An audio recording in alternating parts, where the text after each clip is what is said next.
1967 সাল, মাত্র 6 দিনের সম্মিলিত আরব বাহিনীকে ধুলোয় মিশিয়ে দিয়েছিল পশ্চিমের মদতপুষ্ট ইসরায়েল। আকাশপথে কয়েক ঘন্টার ঝোড়ো আক্রমণে স্তব্ধ হয়ে গিয়েছিল মিশর, সিরিয়া আর জর্ডান। আজ প্রায় 60 বছর পর আবারও মধ্যপ্রাচ্যের আকাশে যুদ্ধের ঘনঘটা।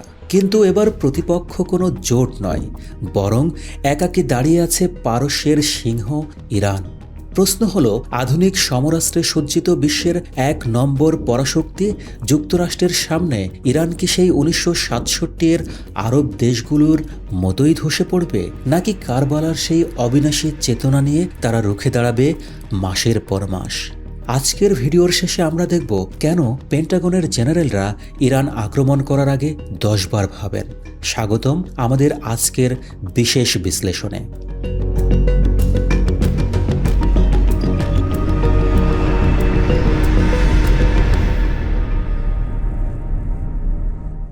ইরান কোনো ইরাক বা আফগানিস্তান নয়, এর ভৌগোলিক অবস্থানই এর সবচেয়ে বড় রক্ষা কবচ। 3টি বিশাল পর্বতমালা ইরানকে একটি দুর্ভেদ্য দুর্গে পরিণত করেছে। যুক্তরাষ্ট্রের জন্য স্থলপথে ইরান দখল করা প্রায় অসম্ভব। এখানেই কাজ করে ইরানি সেন্টিমেন্ট।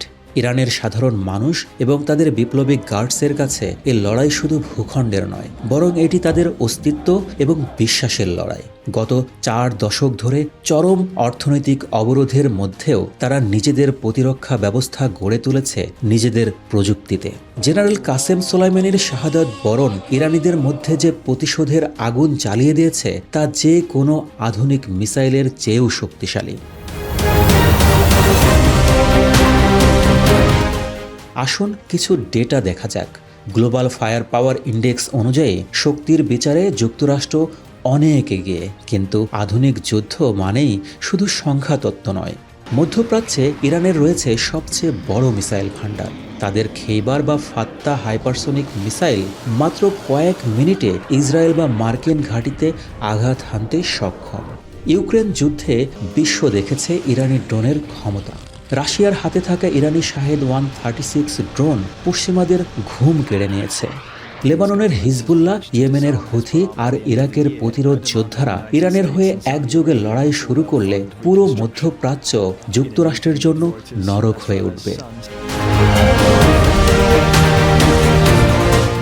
ইরানের সবচেয়ে বড় অস্ত্র কোনো পারমাণবিক বোমা নয়, বরং হরমুজ প্রণালী। বিশ্বের মোট তেলের 20% এই সরু পথ দিয়ে যায়। ইরান যদি মাত্র 1 দিনের জন্য এই পথ বন্ধ করে দেয়, তবে বিশ্ব অর্থনীতি তাসের ঘরের মতো ভেঙে পড়বে। বাংলাদেশে তেলের দাম 500 টাকা ছাড়িয়ে যেতে পারে। যুক্তরাষ্ট্রের দেখা দেবে হাহাকার। যুক্তরাষ্ট্র কি পারবে এমন অর্থনৈতিক ধস সহ্য করে দীর্ঘমেয়াদী যুদ্ধে টিকে থাকতে? বিশ্লেষকদের মতে, যুক্তরাষ্ট্র যদি পূর্ণ শক্তিতে আক্রমণ করে, তবে তারা ইরানের অবকাঠামো ধ্বংস করতে পারবে কয়েক সপ্তাহে, কিন্তু ইরানকে পরাজিত করা বা দখল করা সম্ভব নয়। ভিয়েতনাম বা আফগানিস্তানে যুক্তরাষ্ট্র 20 বছরে যা করতে পারেনি, পাহাড়ি দেশ ইরানে তা অসম্ভব। মুসলিম বিশ্বের সাধারণ মানুষের হৃদয়ে ইরান আজ মজলুমের প্রতীক হিসেবে দাঁড়িয়েছে। পশ্চিমের অন্যায়ের বিরুদ্ধে তাদের এই একগুঁয়েমি মুসলিম তরুণদের মনে আশার আলো জাগায়। ইরান হয়তো প্রযুক্তিতে পিছিয়ে, কিন্তু তাদের ইমানি শক্তি আর ত্যাগের মানসিকতা এই যুদ্ধকে বছরের পর বছর টেনে নিতে পারে, যা যুক্তরাষ্ট্রের মতো ভোগবাদী রাষ্ট্রের পক্ষে সহ্য করা অসম্ভব। ভিডিওর শুরুতে আমরা 1967 সালের পরাজয়ের কথা বলেছিলাম। সেই পরাজয় ছিল প্রযুক্তির অভাব আর অনৈক্যের। কিন্তু 2026-এর ইরান গত 40 বছর ধরে শুধু এই একটি দিনের জন্যই প্রস্তুতি নিয়েছে। তারা জানে তারা হারলে পুরো মুসলিম বিশ্বের প্রতিরোধ ব্যবস্থা থমকে যাবে। তাই প্রশ্ন এটা নয় যে ইরান কতদিন টিকবে, প্রশ্ন হলো যুক্তরাষ্ট্র কতদিন এই ধ্বংসাত্মক যুদ্ধের দায়ভার বইতে পারবে। ইতিহাস সাক্ষী, আগ্রাসনকারীরা সাময়িক জয় পেলেও শেষ হাসি কিন্তু লড়াই করা জাতিই হাসে। আপনার কি মনে হয়, প্রযুক্তির জয় হবে নাকি বিশ্বাসের? কমেন্টে আপনার মতামত জানান।